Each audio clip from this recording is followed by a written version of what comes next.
Good morning, everyone. I'm very excited to have you back here for our third day of the Actually Autistic Conference.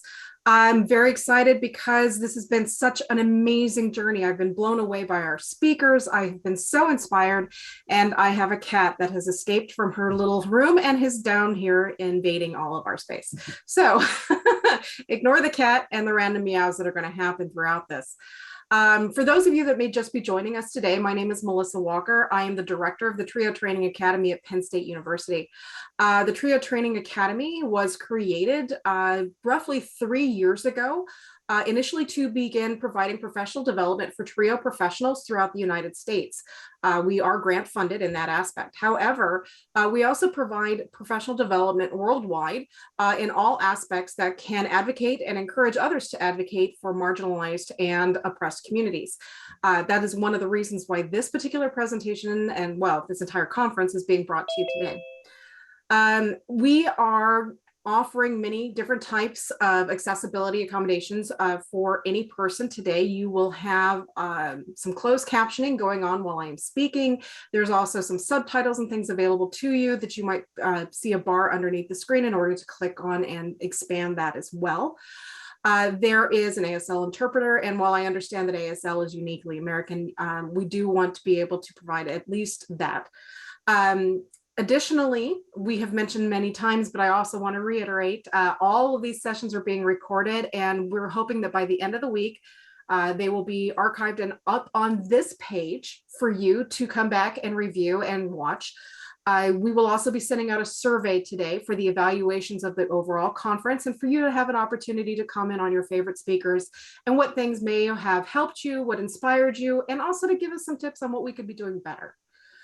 And I think that is mostly what I have for you this morning, because I certainly don't want to take up any time that should be used by the voices that are already in this room. So if you have any questions, do feel free to reach out to me. My email is mwalker@psu.edu. Thank you so much for being here today. Very excited.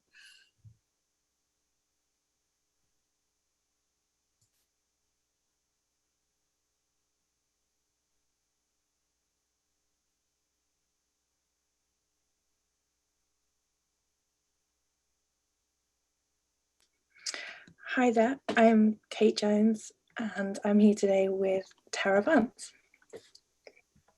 Good morning, everyone. Is my screen showing, Kate? Are we good? Okay, we're good. We are good to go. It was just me really big then for a minute. Thanks for fixing it. Welcome, everyone, to day 3. Sorry that you are here with me again. You're stuck with me. In this pandemic era, we have had a couple presenters had circumstances that they had to drop out. And so Kate and I filled this slot, and then I had the pleasure of presenting with Jules Edwards on the first day. So you got me 3 times, and I'm sorry about that, but so grateful to be here with you today. And we have a special guest that we're going to be introducing a little bit into this presentation. We're going to be talking about autonomy and independence. And what we're going to ask you to do is to reframe your language when you talk about disability and autistic people, children and adults, to move from that value of independence. Kate, you want to take it? Yeah, I think there's a lot of worth and value placed on independence and being completely self-sufficient in today's society, and we set people up to feel like failures or just less worthy humans if independence is something that is never going to be achievable. But what we're hoping to show you is that actually it's not achievable, not just for disabled people, not just for autistic people, for anyone. We're all interdependent, and that's a healthy, psychologically healthy and physiologically healthy way to be and move through the world. And I want to just say that if you've been with us for the last few days, you will have noticed that this presentation follows a theme. The presenters did not coordinate with each other. So that should give you some indication, especially if you're an autistic person, you're a pattern thinker, you're going to be seeing this without us prompting. You all need prompts too, non-autistic people. But you're going to be seeing that we have been saying the same things, and what we're saying looks very different from what you see in the mainstream and what you're getting in academic settings. And we hope that as you exit this conference, what you will take away is that you can't really know us by learning about us from people who write about us. It's kind of like watching an episode of National Geographic when we see the way that we're talked about. It's like people observing animals in the wild and just narrating what they're seeing. And it doesn't reflect our inner lived experience. So Jules Edwards, on the first day, she had a presentation that was amazing about integrating Indigenous Native American knowledge into your practice.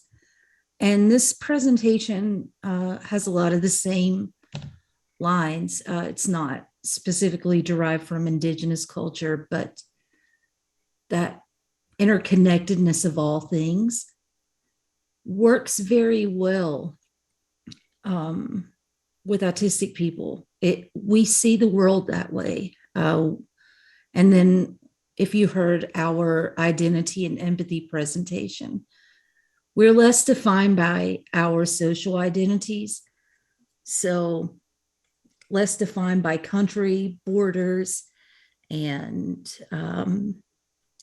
social intersections, and more by existing as a part of a whole. And so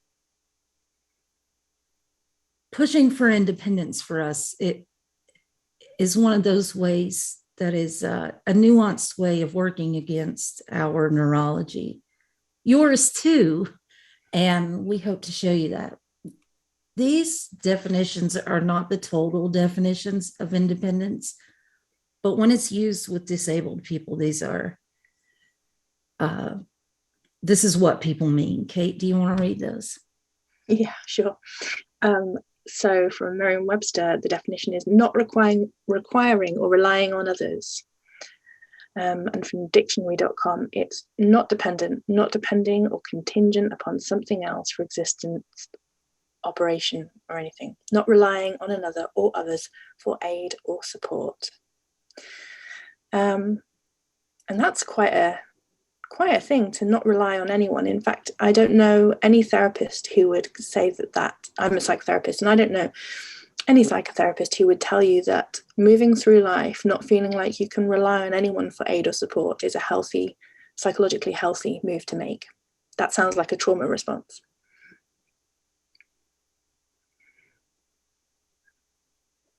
Tara?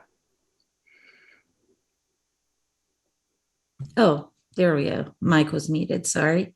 If we ask you to think of someone who's independent, I think maybe your first thought might be like a homesteader, a person who lives off the land. But no one is independent.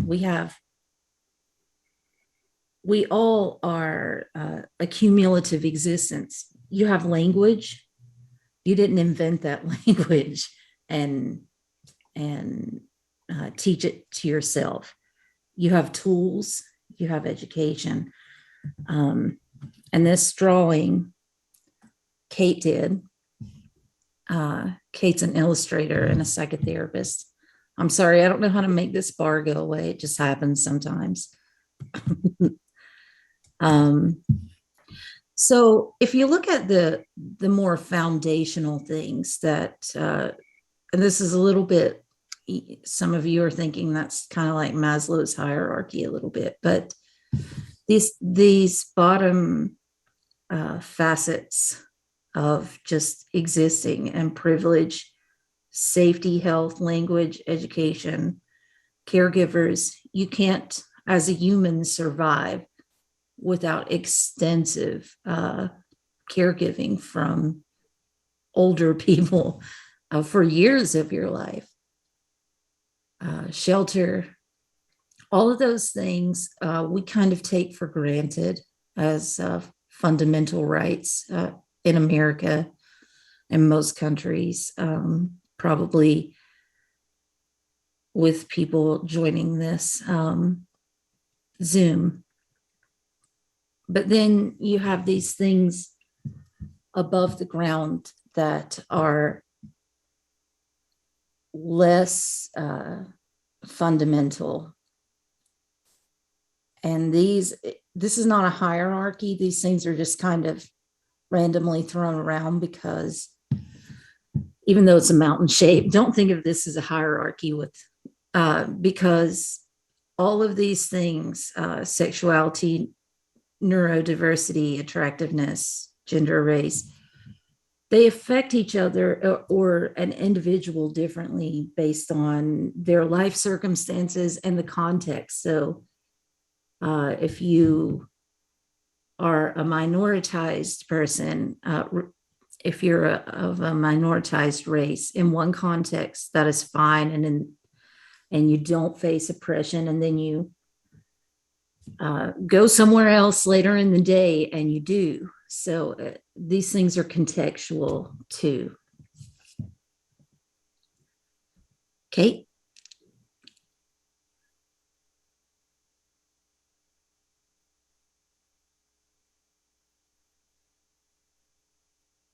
You must be muted now, Kate.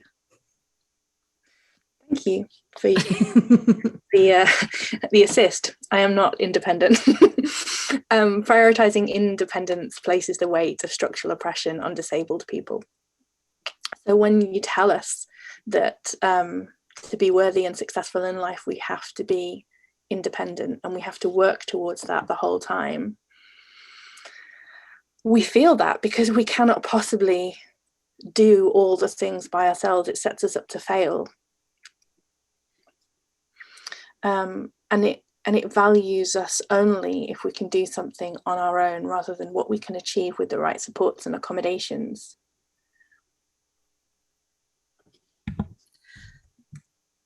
Okay, so now we have a special guest, and I will be so much more relaxed once we bring the special guest on.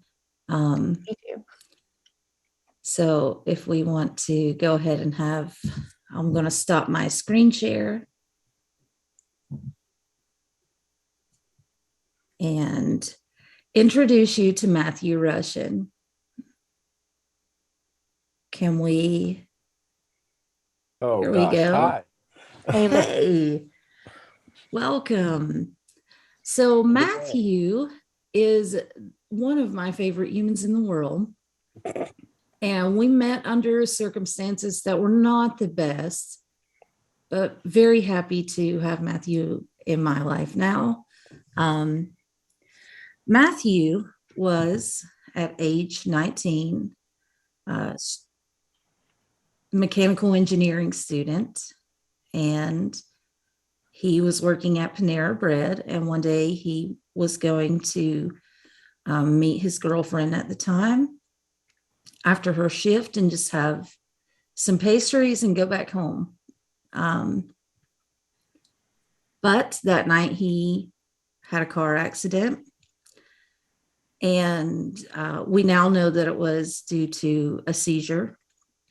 But at the time that was not known. And so when he came out of the vehicle, it was a bad accident, and he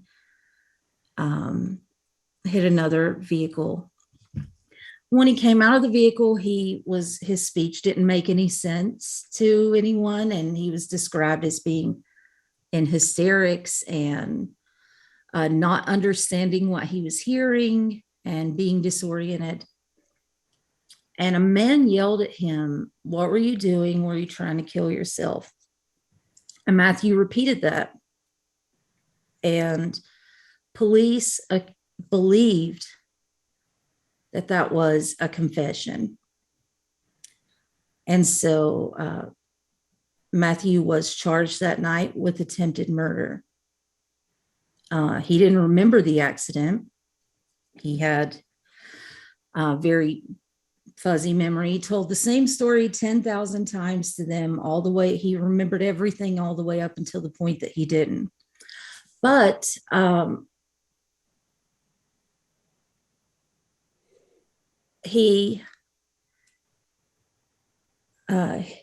autistic people all would immediately recognize that being disoriented and repeating something someone says as echolalia.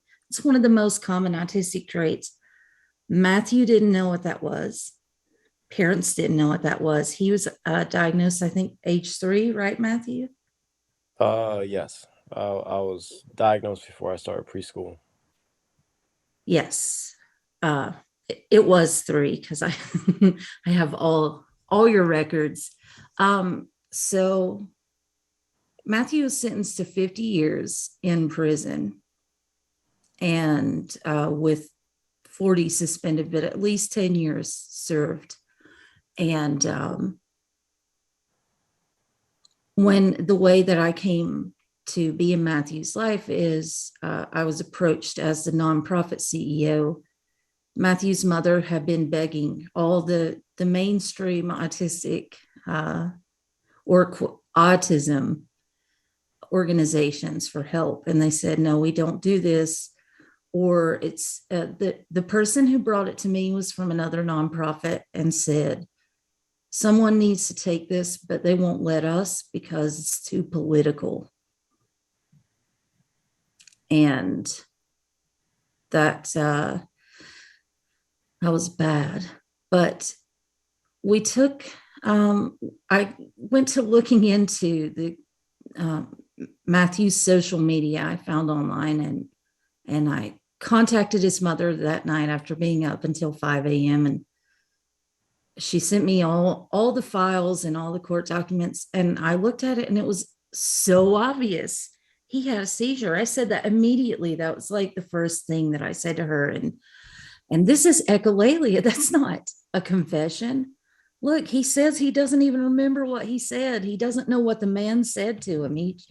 He's confused. He had no memory. That was a seizure. Autistic people have seizures. 39% of us or something, depending on what study you look at. Some say up to half of us have seizures. It's super common. I've had them. Common for autistics. And so we were able to get and got some help along the way. Matthew was pardoned, and that is wonderful. And we're so happy to have him home. And we want to talk about with Matthew what he's learned since he's been home. So, because it's kind of a different world, isn't it, Matthew, to understand yourself quite differently. So can you tell us a little bit about what you've learned about yourself?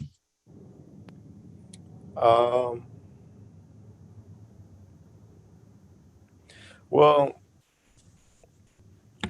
As an this, autistic.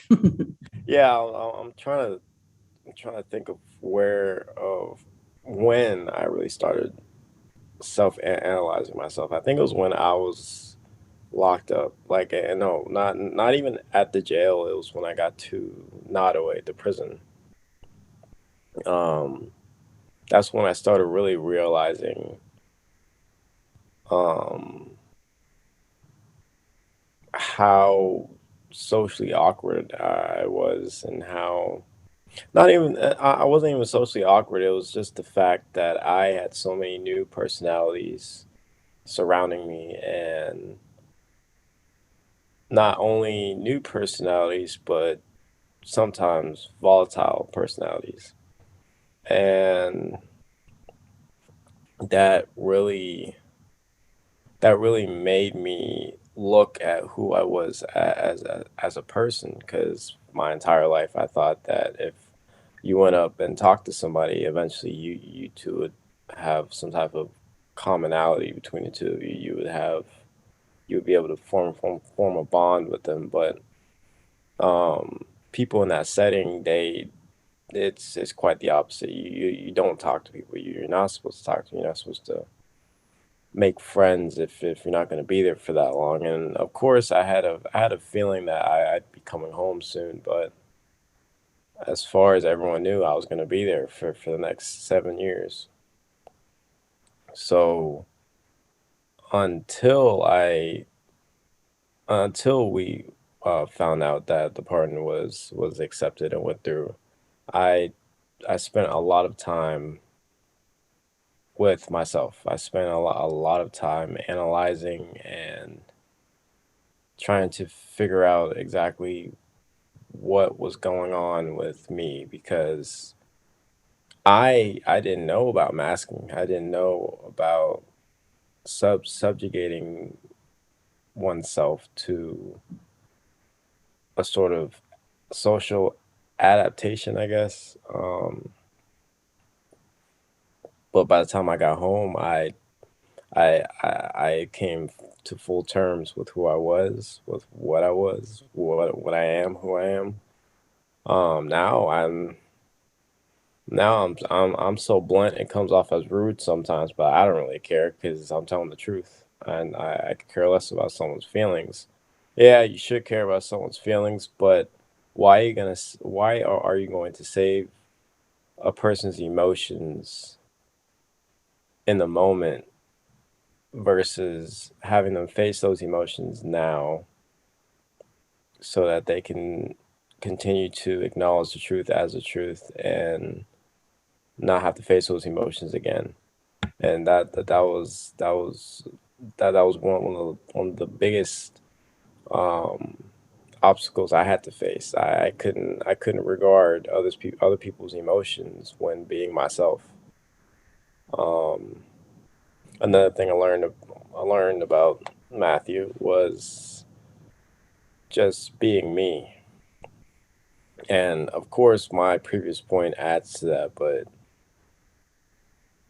I had to learn that not everyone is going to accept me as the piano player or the poet or the photographical genius or the guy that reads too much. Or the guy that runs too much. I'm not going to be seen as that by everyone. I'm not, most people are gonna know me by the guy who has autism, and I'm fine with that because I do have autism. I'm never gonna deny that. But that was another large point I had to come to terms with. So, how has it been interacting with the autistic and ADHD community, and kind of like learning things about yourself and experiencing community? Has it has it been eye opening? Have you been relating a whole lot in ways that you didn't have before? I don't feel alone anymore. I really don't. Like it's so nice to just. I find so many ADHD and autism memes on social media now. I'm just like, wow, I'm not the only person. I'm not the only person that watches a scary movie that that puts up a screen before the action movie that says based on a true story and pauses the movie just to spend 5 hours looking into the backstory of this movie. I'm not the only person. I'm not the only not the only person that fixates on space. I've met quite a few autistic individuals that are fascinated with the unknown because there's always something to learn, and I think the the infinite nature of space is appealing, and how you just you're able to look up one thing and that'll lead to another and lead to another and lead to another until you're tired. It's 4 in the morning and you just spent the past 5 hours hyperfixating on why stars burn the way they do. And um yeah, I'm not it's nice not being alone. Um it's also nice to be able to speak with someone who has autism or ADHD because the conversations are never boring. Because me, I jump from one topic to the next and to the next, or sometimes I can't change topics. And when I'm talking to an autistic individual, it's great. We could talk about the same thing for hours, and that's nice. Or with someone that has ADHD, that's even better because now we're throwing in stuff that isn't even in relation to what we originally started talking about. So it's definitely nice. Do you It's think, comforting. we had a quick audience question. Do you prefer autistic person or person with autism? I wanted to say that I really liked that you're being asked this, Matthew, because we've spoken a lot about this throughout the conference. And now people like deliberately checking in with presenters, like respectfully wanting to honor their preference. And I really love that. And sometimes there's not an easy either or answer, and that's okay too. Tara has actually we've had a conversation about this before. I I like wholeheartedly, and I don't mean offense to anyone when I say this, so please don't take it as that. But an autistic individual, person with autism, someone who is neurodivergent, however you state it, you're stating the truth. And of course, people are gonna have their preference, so I will always stick to whatever they prefer to be called. But um, if I ever meet someone for the first time and I know they're autistic, I'm going to refer to them as someone with autism, an autistic individual, or someone who's neurodivergent. Me personally, I really don't even care. You can even say I'm cuckoo for Cocoa Puffs. I mean, I am. So I wouldn't take offense to that. I've been called autistic, someone with autism. I've been called a neurodivergent. It's On the spectrum. yeah, on the spectrum.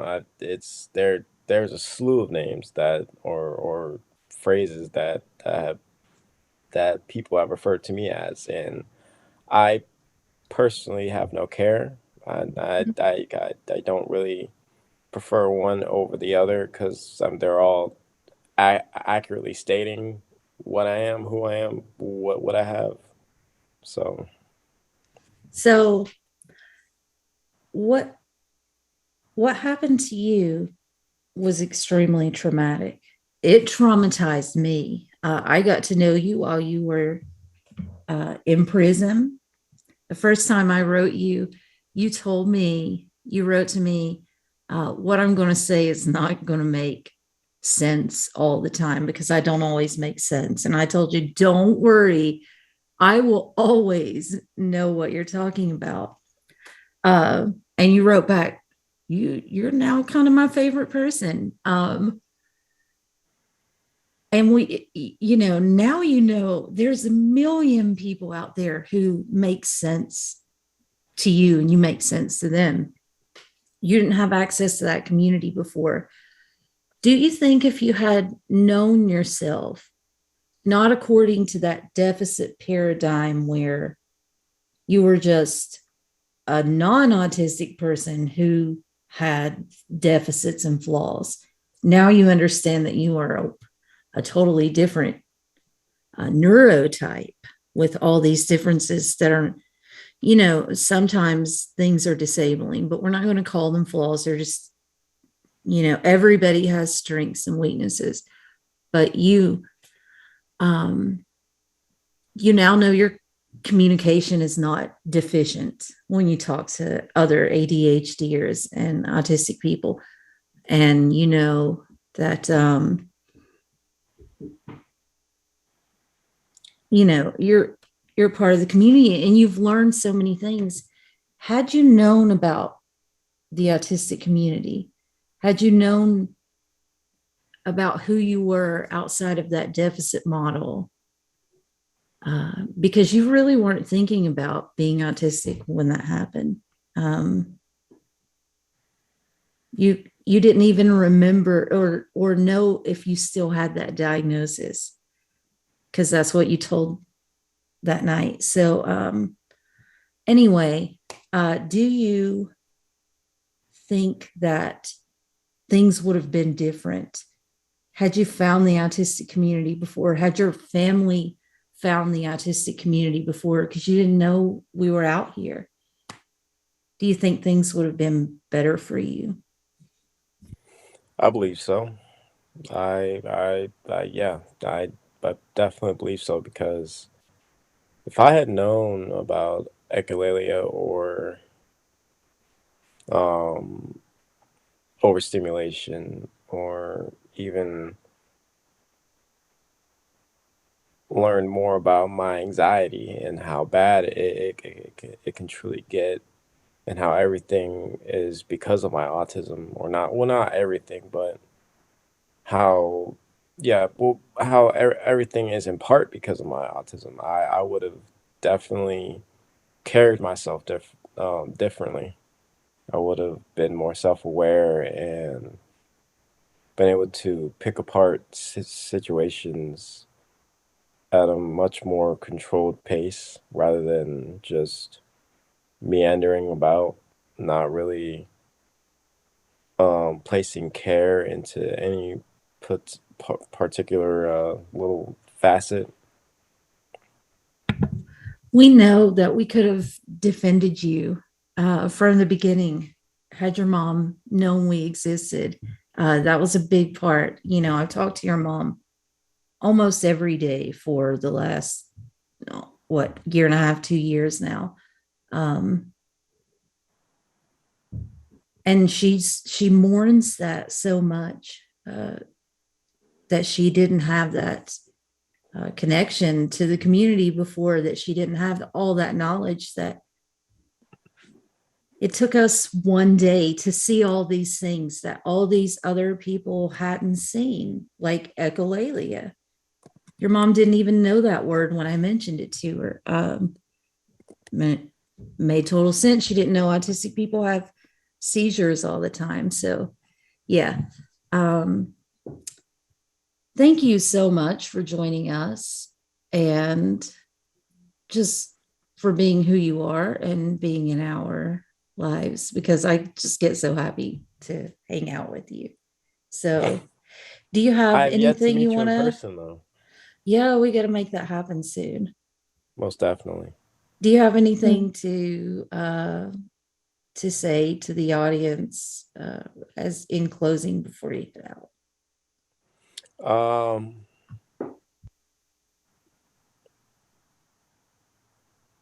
I actually had a conversation. I had this conversation I think 2 days ago with this gal who's autistic, and she's finding it more and more difficult to date. And it's such a it's for most people, for most neurotypicals, dating is such a normal part of life, but for the neurodivergent individuals, it's challenging because not only are you having to learn these social nuances um, that aren't as implied to us as they are to neurotypicals. We're now having to deal with the fact that people don't accept autism as something that's dateable.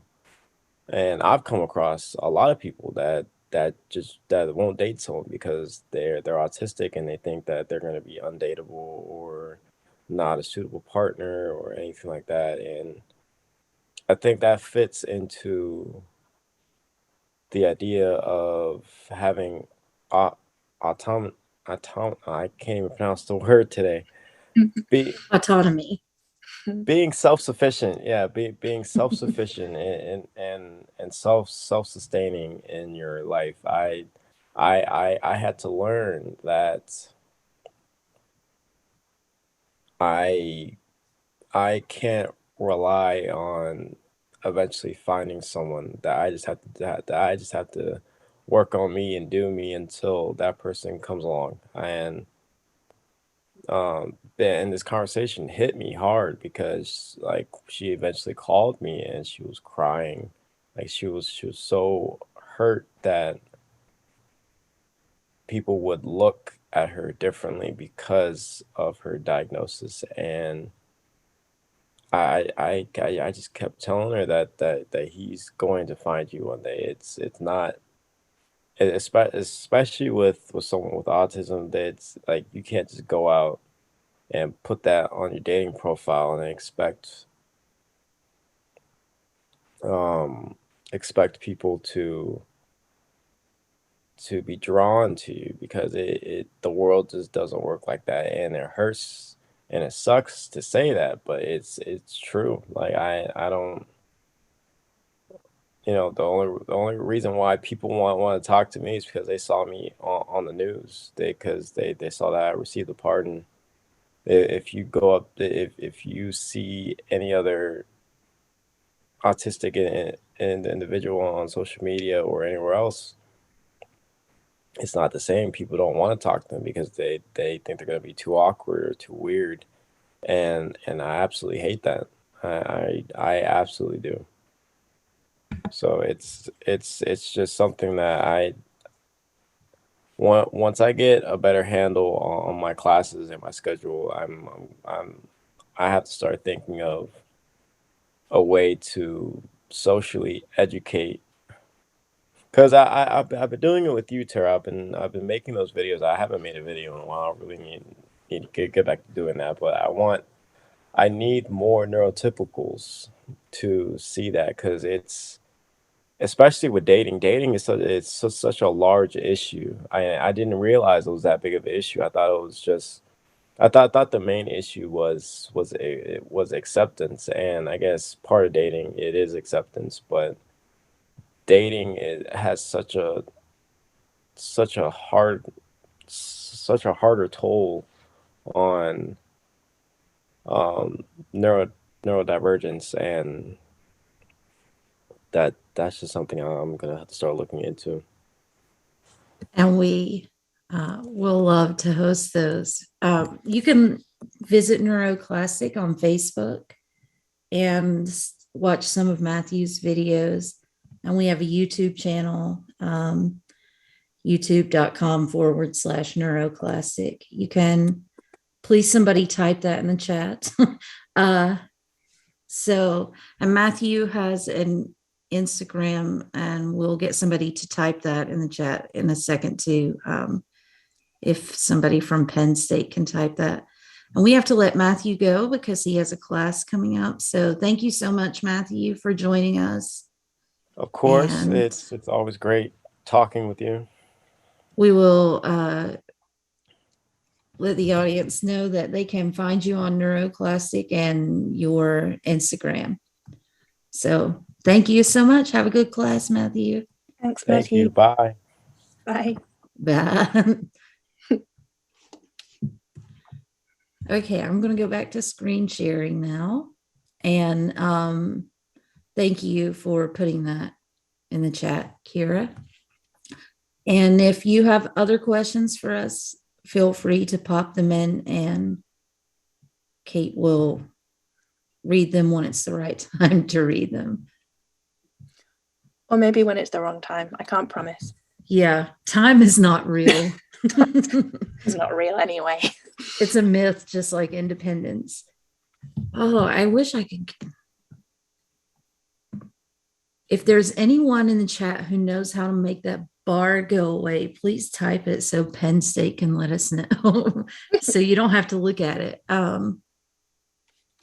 So when you read about, and we're going to kind of reference Matthew's story a little bit because what happened to him was extreme. And there's also the intersectional danger of being Black and autistic, that he had both of those oppressions. Police thought he was possibly intoxicated when he repeated what someone said, even though he had no idea what he repeated and couldn't remember it or what the man said to him. They accused that as or accused him of having made a confession that he was trying to attempt suicide. And we don't think that would have happened to a white autistic person. We think that they would have been given more good faith. But even if it doesn't get as extreme as what happened to Matthew, all of us, every single one of us, experience things that you would never imagine if you're not autistic. Just all these roadblocks and difficult things that undermine our ability to just live the same life that other people can access, that's built into society to allow them to live the life that they're trying to live. So when you tell us to be independent,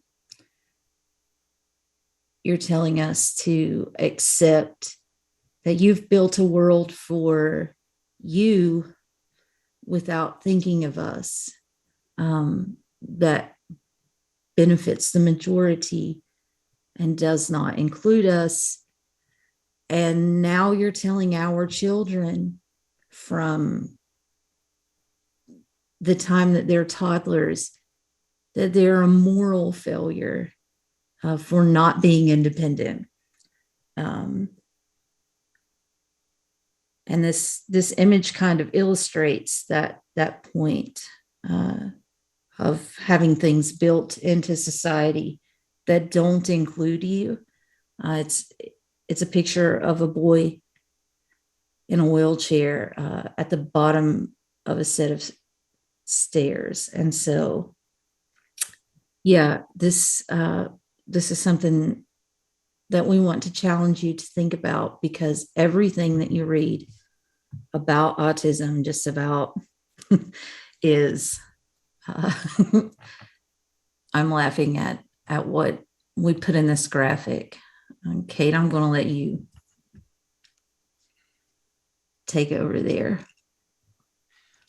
I mean, you can, but I didn't make this graphic. So, and I'm looking at it and I'm thinking, what was this message? Yeah, I did this in the middle of the night last night. I threw that in. Kate and I have an inside joke. You see, on Googling autism, I put the tism in here because Kate told me I was going to sabotage this presentation in some way. So I had to do that. And you see, I forgot to hide the corner of the screen there. So cutting off someone's leg. But anyway,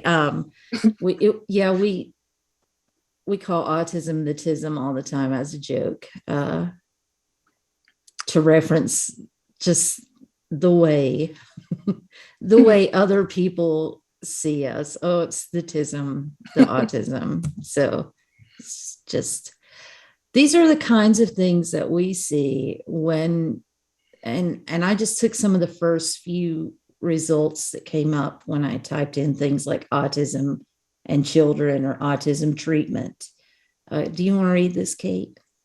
Yeah. Many parents of children on the spectrum worry that their child can never have the level of freedom their neurotypical peers experience in adulthood. While for some this may be true to one extent or another, independence is something that can be built in any child on the spectrum. Oof. Go ahead, Kate. Preach a sermon. I think every burnout I've ever had has happened because I believed that to be a success in the world, I had to do everything on my own. I had to be completely independent and indistinguishable from my peers. And that should never have been the goal. That did not help me be my best self or live my best life. I can achieve so much more with the right supports and people around me. I can achieve incredible things in all sorts of areas of my life. But when I'm trying to do everything on my own with no recognition of what my particular needs are and my particular differences are, I'm just setting myself up for poor mental health, a sense of failure and inadequacy, and to feel like the life of an autistic person is kind of hopeless. And on top of that, I'll be described as high functioning, which is not how it feels in those moments. And we could talk, and we probably will talk about why functional labels are trash. They are trash. So when you try to build independence in an autistic child, what are you really doing to them? You're telling them you have to work really hard to appear non-disabled, because I'm telling you, as a 41-year-old autistic person who interacts with autistic people all day, every day, we're not going to ever learn skills. It's not that we can't do the things. We can do all the things. We can't do them all every day in the amount of time that you do them, and regulate ourselves as well as you can. You wouldn't believe what I have had to do to myself to be able to just put this conference, our part of it together. It's wrecked me. At the end of each day, I can't even regulate my body temperature anymore. I've been hypothermic and had to get every blanket in my house and put on me. And I don't know, I've maybe slept an hour or two in the last week, 3. It is really hard to be us and to function. And this is worth it. I have the autonomy to choose to put myself through this. I'm going to have to hibernate for a long time and recover. But it's worth it to us. We have the autonomy to do that, but we can't sustain this pace the way everyone else can. But we don't even know that. We don't know anything about ourselves, because this is what gets foisted upon us from an early age. Kate? When choosing which skills to target, focus on choosing skills that will help your child to become more independent, thereby making him less dependent on your help. This includes dressing, buttoning buttons, preparing food, and zipping zippers. Zippering zippers? Zippering. Zippering. The verb. This will give your child more confidence knowing that he can do things himself. It will also give you the much needed reprieve and allow you to enjoy more leisure time with your child. Ugh. Because we are ultimately burdens, and we should not be allowed to forget this anytime.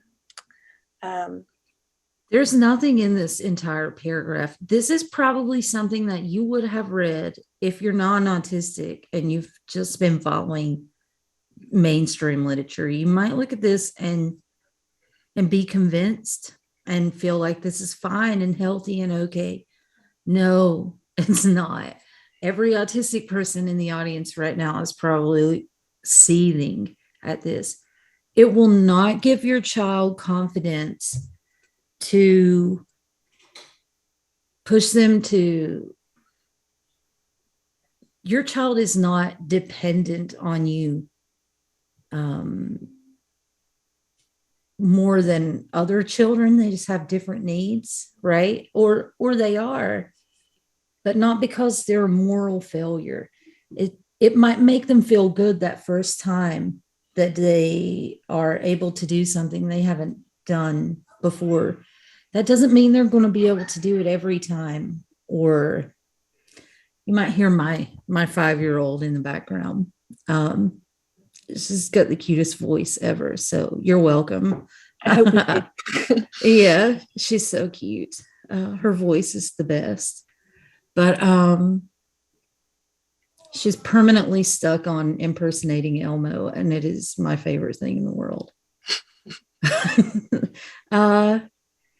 Context. I was going to say something about context. What I can do with relative ease in one context, I am incapable of doing in another context. And that kind of spiky profile is what confuses neurotypical folks about me, and confuses employers about me, why I can be such a high achiever and then be completely like overwhelmed within the space of days. And it's always about the energy I have expelled, what supports and accommodations I have in one situation and what's missing in another. And let's talk about dressing, buttons, zippers, and preparing food. Those are motor planning skills, right? Yeah. Would you say that it will improve a person's confidence who has Parkinson's? Yeah. Right. Are you going to make that a moral thing and talk about how much easier someone else's life will be if we can just get this person with Parkinson's who has a motor planning disability to be able to do these things? Mm-hmm. I can't tie my shoes. I have a master's degree. I can't tie my shoes.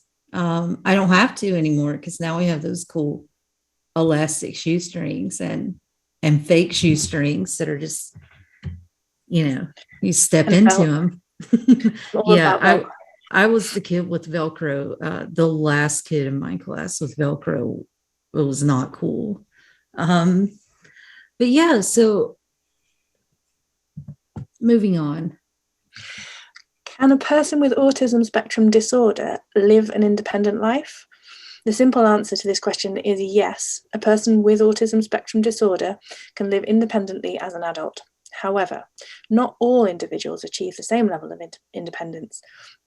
The focus of intervention services is to help the individual achieve their highest possible level of independence, and that won't look the same for everyone. I mean, this is starting to look like it's not about what we want our lives to look like at all. It's starting to look like it's about the burden and whether we can manage not to be affecting anyone else with our tism. Yeah, with the tisms. With the tism. Minimize the tisms, people. Also, someone in the chat says something about tism over ism, and I really like that. Yeah, better a tism than an ism. All about that. So this one is a big deal. Kate? Remember your first time driving on your own at 16? The fresh air blowing in your hair, blaring your favorite song, deciding to take a left instead of a right simply because you can. At 16 years old, all I craved was independence. Now, as a board-certified behaviour analyst, BCBA, I spend a lot of time helping children with autism achieve their own independence. So we have a lot of articles on our website, Neuroclastic, about this and how autistic people have tried to drive. There are a lot of reasons that autistic people, some can drive just fine and some can't, because visual processing can be slow, motor planning can be slow, so things like hitting the brakes, spatial awareness, understanding how far away something is.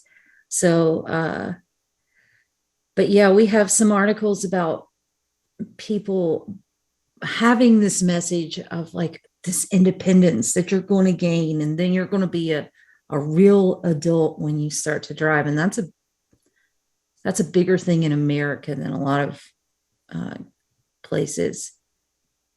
And depending on if you have great public transport or not. I grew up in, you probably have wondered where I got this accent, and a little bit of its accent and a little bit of its speech differences, because the tisms, right? And I also have vocal cord dysfunction. So if you think that I sound like I'm about to cry, it's not that. I'm just having spasms in my throat. But yeah, so what happened to Matthew Russian, right? When he was driving, he had no idea. We put driver's ed and getting a license in IEPs for people in high school. That's okay. But we don't teach autistic people that they have visual planning deficits, possibly. We don't test them to see how their visual planning, how their motor planning is. Autistic people are very prone to pedal misapplication, right? Hitting the gas when they want to hit the brake, or vice versa. We don't tell autistic people who they are. We don't teach them, you have these things and you might need support. And we can try them. We can see what your risks are, right? So we don't do that. And then we just let them go out into the world feeling like they have to do all these things. And they have to. We don't teach autistic people enough about dating and sex. When you talk about autism and sex, a lot of people are immediately like, let's not talk about that. How do you think autistic people got here? Autistic people have sex because that's an inherited thing. And that's why I have children, or I have a child. And that's why I exist. And my husband is autistic, and that's why he exists. We reproduce, people. But you're not teaching us about ourselves and about dating and about anything. You're telling us that we're a moral failure if we don't do everything the way you do. You wouldn't punish a child who needs glasses or treat it like it's a behavior if they can't see the chalkboard or the dry erase board or whatever. I'm old. In a classroom, you just wouldn't do that. That's horrible, right? You wouldn't try to have a paraplegic person climb stairs as a behavior issue, right? You wouldn't make it seem like a moral failing because you can see that. But we can't even see our own disability because you don't teach us about it. You don't tell us who we are. You don't let us access community and learn about other autistics. And we don't want to because we're ashamed. We're trying to run away from our autism, the tisms, as if it's something separate from us. There's a question, which is, okay. You have the opposite problem. I, mum, am always reassuring my child that everyone needs supports, aulistics included, but my autistic child insists success means they must be fully independent with no supports. Any suggestions? Yes. So I think what your child is noticing is the value that society, not you particularly, but the rest of society is placing on independence. They're not wrong. They haven't made this up. And you know what it's like when you know somebody loves you, you can kind of write off what they're saying about you because you feel like, well, they just unconditionally love me. You know, they're just trying to make it okay. I can see so much evidence out in the world of the opposite. So I don't know whether you've tried this or not, but make it your practice. When they when they notice the success of something, when they have a passion that they're really a special interest that involves a person or or some people who made the thing, a conversation about what helped them get there. How do you think they got to where they got? What did they need? And start having conversations about the interdependence that did exist for almost any level of success, and talk about why society is a bit messed up and how we need to change that as a culture, and involve them in that. Be a co-conspirator with them. That would be my Yes, same. Yeah. And also I want to say, I don't have a source for this right now because I wasn't prepared to be asked this question, but I read somewhere that a research study that a person needs to hear 7 positive, and this is a healthy person without trauma, right? An average person needs to hear 7 positive things to counter the impact of hearing 1 negative thing. So if one person tells you you're stupid or you're ugly, you're weird, you're gross, whatever, you need 7 people to tell you that you're beautiful or you're smart or whatever to just counter that, right? And that was an American thing, because I think this will be highly dependent on what kind of worldview and culture you come from. Yeah, and I think what I wanted to add is that although we've used some examples of people with other motor planning disorders not being expected. So for example, we used the example of Parkinson's and somebody not seeing it as a moral failure for them not to be able to do a button. We need to say that actually some people do, that people with motor planning and other disabilities are subject to ridiculous expectations and lacks of support all the time. So we're not saying that people who are disabled in other ways are not subject to the same kind of oppressions. I guess we're just using those examples to just kind of draw parallels and kind of change perspectives on them. When the entire world has this deficit model of autism, where it's a thing that we have to run away from instead of understanding ourselves and knowing ourselves, then imagine how many times we're going to need to hear a positive thing to counteract all those negative messages and what that does over the years to someone's self-esteem. And I said this yesterday or day before, our life expectancy is 38. I have a growing grief garden in my backyard where I plant things for people I've lost. And I was thinking yesterday, I believe I think every person in my grief garden was autistic, including my best friend. And then my first love, my 7th grade crush that I just, kept in touch with. And we were so close for over a decade. And that's a lot of weight. So many autistic people experience homelessness. 85% of autistic college graduates are unemployed. Hey, that's me too. I don't have a job. I work 18 hours a day, but I don't have a paid job. And 85% of college graduates. So you as parents or therapists are thinking, I need to get you to college one day, right? For what? For what? So that we can be perpetually unemployed and underemployed and then hate ourselves because society makes no room for us. There's nothing that we can do that is going to change society. You've put the burden of the entire world's failures, to recognize our humanity, and also to treat us like a product. We're a multi-trillion-dollar global industry. It's not okay. That we are human beings, and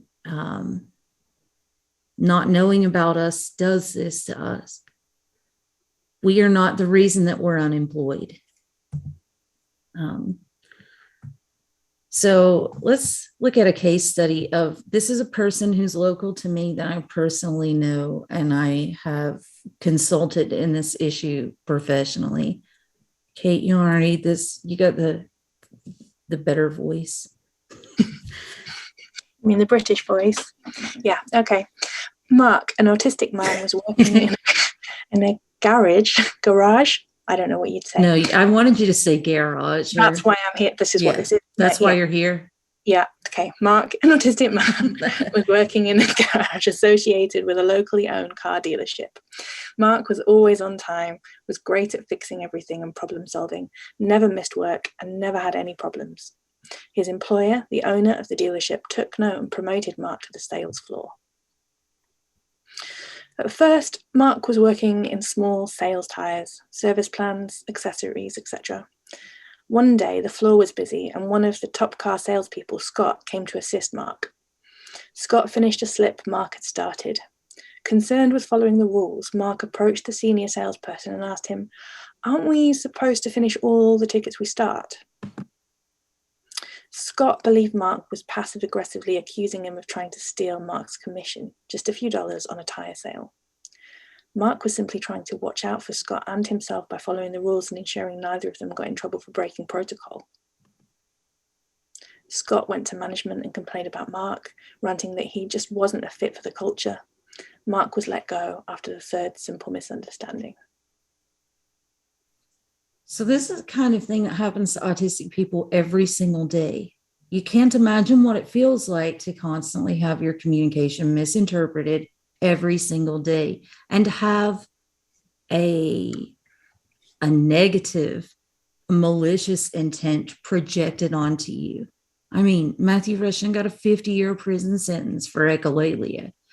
And this man, Mark, he was trying to look out for his coworker. He didn't want his coworker to get in trouble. Says, "Hey man, he didn't care about the $3 commission on a tire sale. He just didn't want them to get in trouble."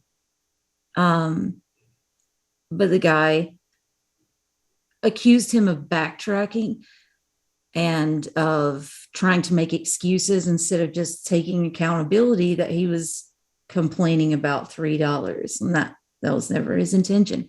This happens to autistic people every day. I'm sure that the autistic people in the audience are in the comments saying, yes, this does happen to us. I can't see the comments. I wish I could. But I can't. I was just gonna say, I can't tell you how many times in a week I will say to somebody, "No, there's no implied meaning behind what I'm saying to you." And they don't believe you. No, not ever. Never believe you. No, and it's like soul destroying. It's crushing. What happened to Mark is an example of how, as someone moves up in a career, the social nuances of the workplace culture are less concrete and more intuitive. Mark flourished in the garage because all expectations were concrete. He only needed to solve mechanical problems. Independence is not really the problem. Yeah. Mark was already doing the things. That wasn't the problem. Mark is going to end up on unemployment, and that's going to run out. Mark has had several jobs since this happened, and several similar things have happened. And that's not Mark's fault. Mark didn't do anything wrong. He's there every day. He was doing his job. He would have been more dedicated. He only needed other people to believe him and to understand that his difference was real. You can tell someone has an amputated limb or something super visible. They're in a wheelchair. You can tell that they have a disability that they have a difference that needs an accommodation, that needs you to understand what they can do and can't differently. And it's not just that, it's that it's soul crushing to be able to do things other people can't do, because most of us can do things you can't do, or can do them more efficiently if allowed to do them the way that we need to do them. And I'm not saying that we all have a savant skill.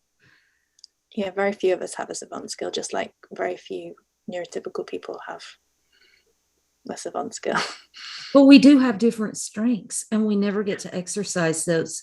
And we just, in perpetuity, we have to continue to feel like a moral failing for not being able to do things the way everyone else does. It's that tyranny of sameness again. And so we need you to see what happens to the adults of the children, what happens to the children that you're treating as adults.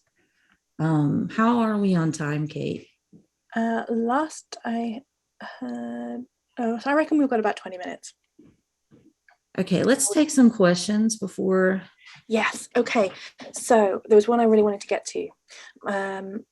My son is competent in putting his own shoes on some, oh, hang on, the chat just moved. Okay, my son is competent in putting his own shoes on and some other self-care tasks, but he chooses and sometimes insists for us to do these tasks for him. Is this laziness, burnout, or perhaps even self-preservation? My first thing I want to say to you is that, just like time, I don't believe in laziness. I think we do what we can do. And if your son is insisting on you doing a task for him that he can sometimes do, there will be a reason. It might be extreme fatigue, and it might be self-preservation. It might be that he knows he has a certain amount of energy, not consciously maybe, I don't know how old your son is, if he has a certain amount of energy and he's got to get through his day. Or it might be that there is a particular comfort that he needs for self-preservation. And I can tell you exactly why. Go on then. Kate, do you remember, did you see the email that I added you into the other day with the app developers? Yeah. I mean, did you see what I told her about the shoes and what she said? Did you get to read that exchange? I did. And that's another reason. Yeah. So we have a brain story. Hopefully someone in the chat knows about this, and we'll put the link out so you can look at it later, because it's amazing. And every parent and every autistic person needs to do a brain story. It's a free resource. Everything on our website is free, and there are no ads, because that's how autistic people do things. Anyway, so this woman showed me her brain story that is like mapping your sensory profile in a visual way. And I could see that we had similar things. And I said, let me tell you, I bet that you hold your breath when you put your shoes on, and that you have like a low grade anxiety at all times from putting your shoes on. And the reason is just like my sensory brain story, I could see that she had extremely poor vestibular stability. And that's your inner ear. It's a sensory system that we don't talk about a lot, but it impacts autistic people a lot. I said, I bet you hold your breath when you walk upstairs or even down them. And when you put your shoes on, and it's always makes you winded. And the reason is, if you have hypovestibular function, poor stability, when you're bending down, trying to do the fine motor task of tying shoes, and you have vestibular instability, you feel like you're about to fall the whole time. Like that startle feeling is when you're about to fall, but it keeps going. It's so dysregulating. So I hate putting shoes on for that reason.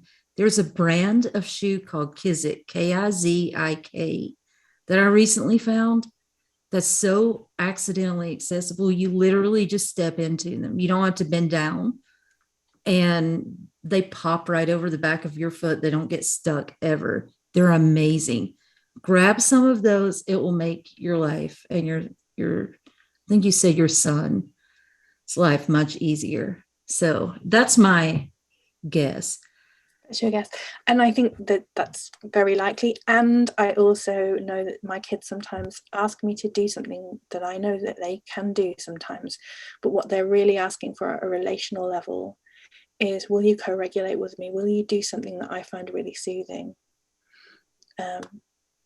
And sometimes it's just having me close, like doing up a zip that they can do, but there is something about the physical touch that and the proprioception that gives as I attend to them, and that is comforting. So there's all, there's relational reasons and there's sensory reasons, but brainstorm. Enjoy that. I mean, don't worry that your child is going to have a horrible life because they don't put their shoes on by themselves every day. Just put them on and enjoy that time. Any other questions? This is breaking my brain in a whole new awesome way as an early childhood special educator. My program uses a lot of language around independence, but I believe minds can be changed. In addition to just sharing this concept with others I work with, do you have any recommended reading or anything worth sharing with administrators to help lead to more systemic change around this issue? So many things. Okay. We have like 1,000 articles on Neuroclassic. Please go on Neuroclassic and search things. I've been writing on this specific topic. Like I've been on a theme of this topic a lot recently. So if you go on Neuroclassic and find any of my articles, you can just click Teravance and pull up my other articles. Or just search any topic, and we have like 1,000 articles on there, and autistic people make amazing content. Okay, we have to get a wriggle on because we've got 12 minutes. Okay, Kate, this is one of my favorite slides. We got to get this one. Society sells independence like it's some type of path to freedom. I like to say that freedom is the ability to live the life that you so want to live. If I wait for independence, I will miss much of what I want to experience. I want to go live a full life. I need help to make that happen. Autonomy makes my life meaningful. It gives me freedom and makes my life worth living. That's from Wyatt T. Dutton. Wyatt's a non-speaking autistic person, young adult, and he's amazing. If you go on Neuroclassic and click, there's a directory. Somebody in the chat, please cover me and post a non-speaker directory in the links, and we'll put this stuff in the supplemental materials that get uploaded later too. Wyatt needs a communication partner to communicate, a communication and regulation partner, and the world tries to deny that to non-speakers. ASHA, the American Speech Hearing Language Association, does that to non-speakers. And it's a hate crime. Mm-hmm. It is absolutely a hate crime to deprive someone of the communication access that they need. So let's not do that to them. And we have one more quote from a non-speaker. The point about independence is not understood that it takes praxis, not intelligence, while autonomy can be exercised if support for praxis is given. And praxis is your motor control, right? Like apraxia and dyspraxia.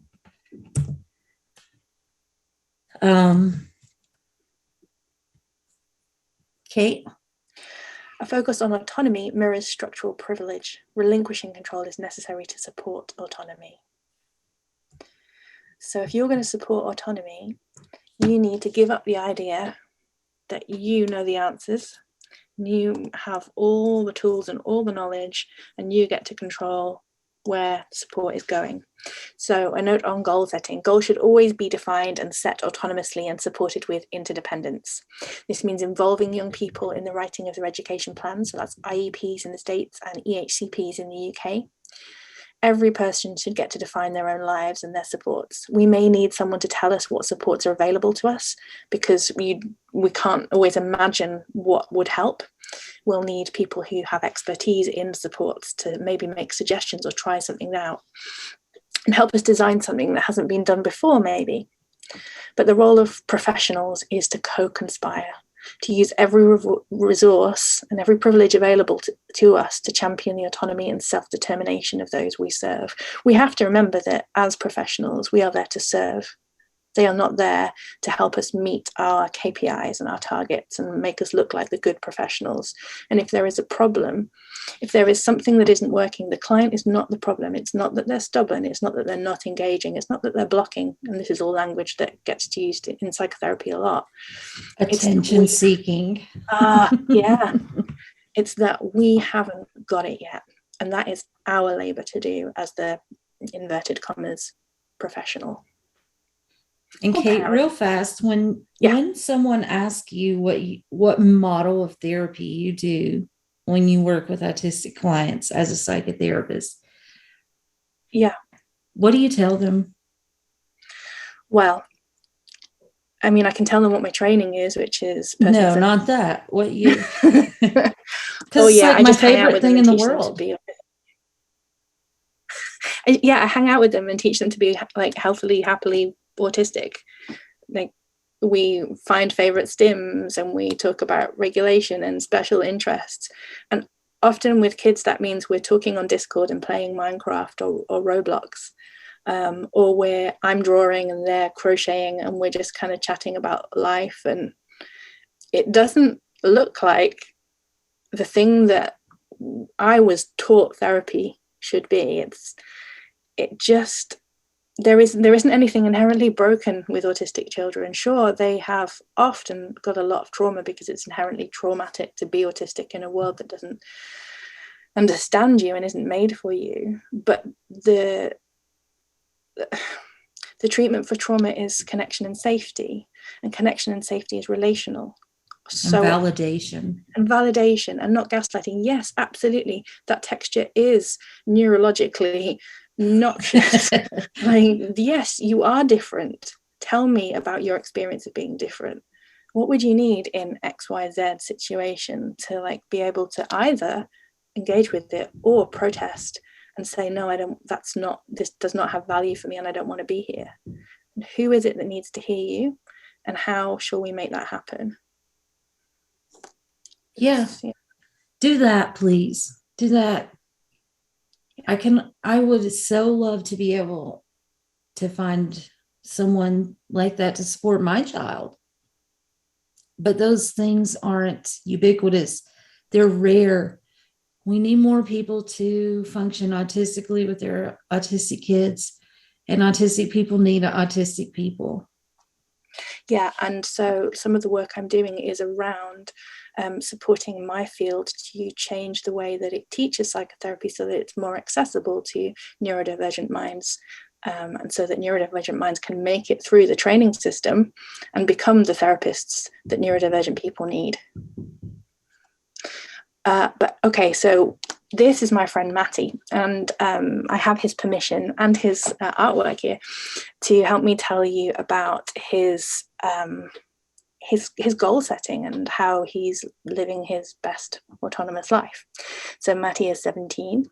He's an artist, he's autistic, and he has attention differences. His goal that he has chosen is to train his puppy Bertie to become his assistance dog and support his autonomous living. Matty chose Bertie from the litter himself. With support from Mum, Matty researched what he would need to take care of his dog and prepare for him to join the family. And each week, Matty travels on the bus with his PA and Bertie to dog training classes. His PA is with him to support his regulation. Matty buys the ticket and plans for the journey and does all the stuff, but his PA is there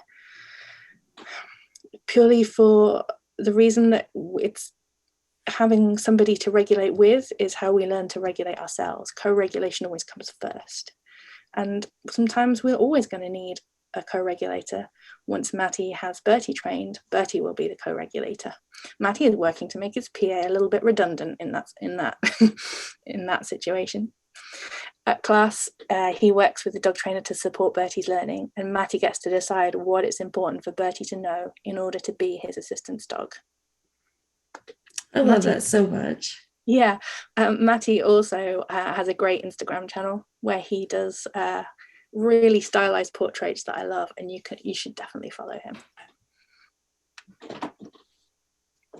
But if you want, I didn't want to put the PDAs off. You can if you want. Yeah. Follow Matty. Don't should on anybody. Yeah, you do you. 3 minutes. We got okay. 3 minutes. Yeah. Got it. This is my friend Lynn. Lynn is an autistic psychotherapist who shared this with me and has given permission for us to have a little insight into her goals. So she's autistic, she's an ADHD, and her chosen goal is to find health. Lynn's husband has the same goal and they go to the gym together, but gyms present sensory challenges, and interdependence is key to her success and his in meeting that goal. So Lynn's husband reminds her that coffee beans are important and make sure that she has some in her pocket before she goes to the gym, which is brilliant because when the smell of the gym is overwhelming or dysregulating, coffee beans are a really quick thing to, like a sensory touchstone that can help regulate the olfactory system. Lynn has a playlist that I made her that she listens to as she works out, and the playlist is predictable and in that way it's regulating because you get to know what songs are going to come next. So when noise outside of headphones out in the gym is unpredictable and loud, you can block out what's unpredictable and kind of noxious stimuli, put headphones on and listen to a specific set of songs that are going to be familiar and in the same order. And also it's a way of bringing a safe other person into a space with you. Like the idea that somebody has made this for you and they did that thinking about you.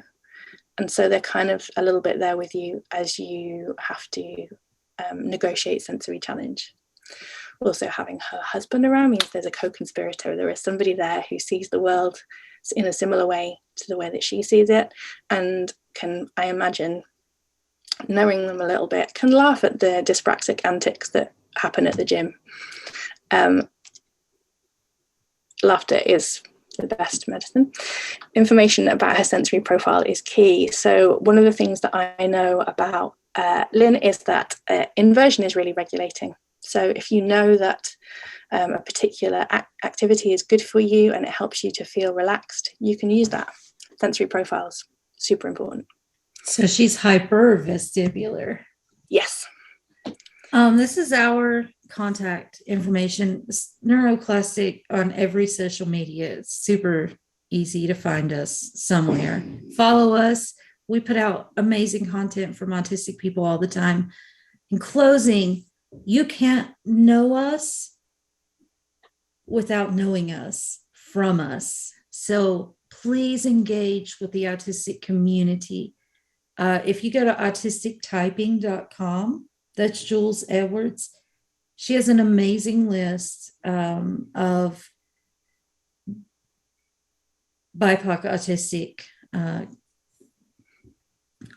content creators, bloggers, YouTubers, all the things that you can follow on social media.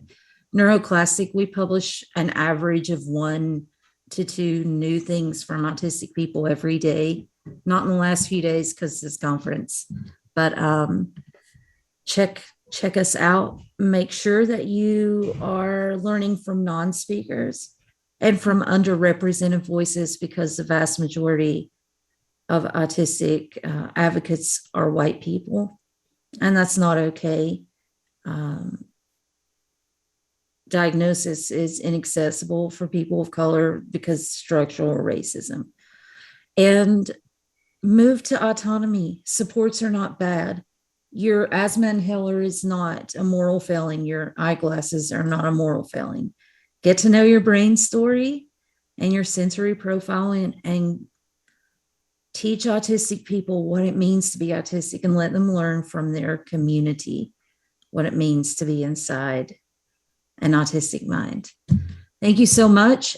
You're finally finished with me. No more presentations from me, but you have amazing presentations coming up that I can't wait to watch either. And thank you to Penn State for hosting us.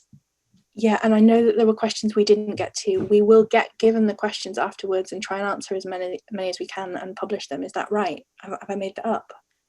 I think that's true. Yeah, I'm going to jump in the chat right now and see what people are saying and see if this is the first time that I'll have time to respond after something. So if you've asked the question, scroll down in a few minutes. We may have answered it. Yeah, we'll do that. Thank you All so right. much. Thanks, everybody. Thanks, Matt and Lynn.